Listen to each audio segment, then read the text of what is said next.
Ibu Bapak yang terkasih di dalam nama Tuhan Yesus.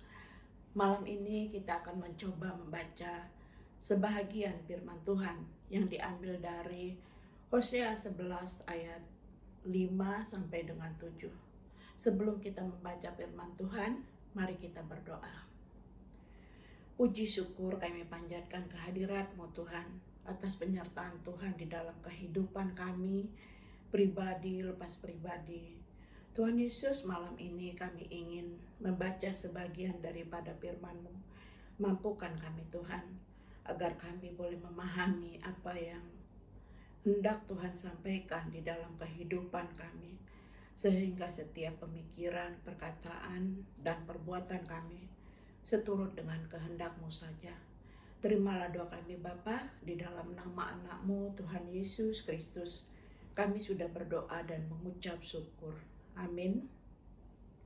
Hosea 11 ayat 5 sampai dengan 7. Bukankah mereka harus kembali ke tanah Mesir? Biarlah Asyur menjadi raja mereka, sebab mereka menolak untuk bertobat. Pedang akan mengamuk di kota-kota mereka, memusnahkan palang-palang pintu mereka, dan akan memakan mereka akibat rancangan-rancangan mereka. Umatku bersikeras membelakangi aku. Mereka memanggil kepada Baal dan berhenti meninggikan namaku. Demikian firman Tuhan. Dari ayat tersebut kita akan mencoba memberi judul Kasih Tuhan Mengalahkan Kedengkilan. Saudaraku, pada kitab Hosea 11 ayat 1 sampai dengan 4 menggambarkan kasih Tuhan yang tidak berkesudahan terhadap bangsa Israel. Hal ini dapat kita lihat dalam sejarah perjalanan bangsa Israel. Tidak terhitung betapa besar kasih Allah atas mereka sejak mereka masih berada di Mesir, keluar dari Mesir, selama dalam perjalanan sampai ke tanah Kanaan. Kemudian semakin besar jumlah mereka dan semakin tersebar. Walau berulang kali mereka berbuat dosa, menjauh dari Allah, namun Allah menarik mereka kembali dengan hukuman dan pengampunan. Walaupun mereka berulang kali meninggalkan Allah dan berhenti meninggikan namanya, namun kasih Allah pada bangsa Israel terlalu mengalahkan kedengkilan mereka. Allah itu panjang sabar dan berlimpah kasih setianya. Ia senantiasa memberi kesempatan kepada kita untuk kembali bertobat. Walau banyak dosa dan kesalahan kita yang mendukakan hatinya, kasih Allah tidak akan pernah habis untuk hidup kita. Namun Ia tidak membiarkan dirinya dipermainkan. Ia tetap akan tegas jika hal itu sudah menyangkut dosa dan menjauhkan kita dari kehendak-Nya. Titik puncak kemurkaan Allah terlihat pada ayat 5 sampai dengan 7. Allah memutuskan untuk menjatuhkan palu dan melepaskan bangsa-bangsa melawan Israel. Dominasi asing akan terjadi. Pedang yang mengamuk dan melalapkan menimpa mereka, dan Allah akan mengabaikan doa-doa mereka. Interaksi antara pekerjaan Allah yang merusak dan ketersembunyian Allah patut diperhatikan. Penghakiman dalam kasus ini melibatkan kedua aspek.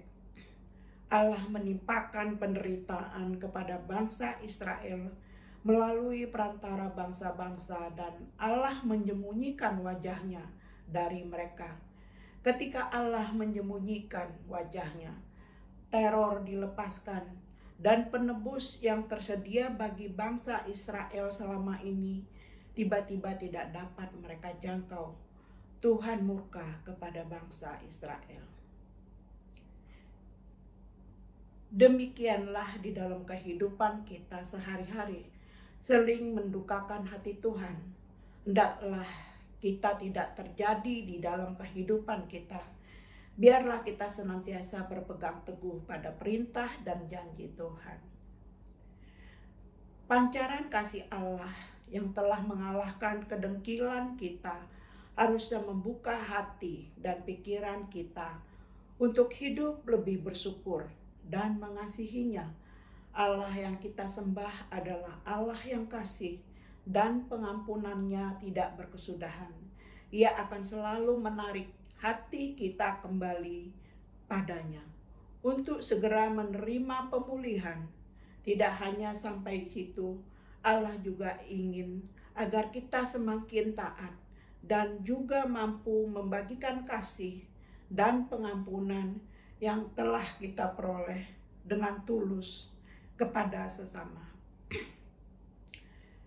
Marilah kita buka hati pada Allah, agar kita menjadi seperti yang Ia inginkan, dan kita dimampukan mengasihi dengan setulus hati.